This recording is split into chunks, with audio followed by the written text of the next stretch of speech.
নওগাঁর নিয়ামতপুরে বাড়ির উঠানের নিচু জায়গা মাটি দিয়ে ভরাট করাকে কেন্দ্র করে দুই পক্ষের মধ্যে মারপিট ও অগ্নিসংযোগের ঘটনা ঘটেছে।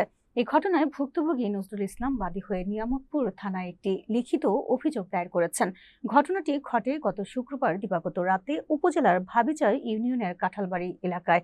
থানায় দায়েরকৃত অভিযোগ সূত্রে জানা যায়, গত বৃহস্পতিবার নজরুল ইসলাম তার বসত বাড়ির সামনে খালিয়ান উঁচু করা উদ্দেশ্যে মাটি তোলার কাজ শুরু করেন। শুক্রবার সকালে কাজ চলাকালে রেজাউল, এমদাদুল, রুস্তম, জাহিদ হাসান, রফিকুল, ইমরান, এনামুল, মমিন, হেলাল, ইতি ও হায়াত সহ আরও ৯ থেকে ১০ জন ব্যক্তি এসে কাজে বাধা প্রদান করে। এ সময় উভয় পক্ষের মধ্যে প্রথমে বাক বিতণ্ডা শুরু হয়।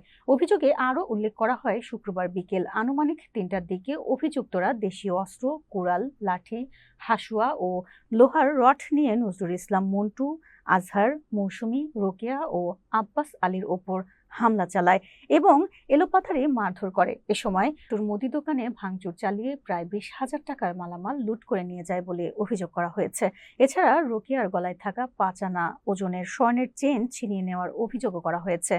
ঘটনার কিছু ছবি ও ভিডিও ধারণ করতে গেলে স্থানীয় সাংবাদিক আলমগীর কবিরকে লাঞ্ছিত করা হয়েছে বলেও অভিযোগে উল্লেখ করা হয়। এরই ধারাবাহিকতায় শুক্রবার রাত আনুমানিক 11:30টার দিকে অভিযুক্ত রেজাউলের লোকজন সাইদুর রহমান, মিরাজ ও আজহার আলী প্রায় ১৫ বিঘা জমির আমন ধানের খড়ে প্রায় ২০ কাহন স্তূপে আগুন ধরিয়ে দেয়।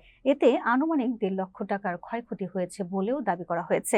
এ বিষয়ে অভিযুক্ত রেজাউলের সঙ্গে মুঠোফোনে যোগাযোগ করা হলে তিনি অভিযোগগুলো সম্পূর্ণ ভিত্তিহীন দাবি করে সব অভিযোগ অস্বীকার করেন।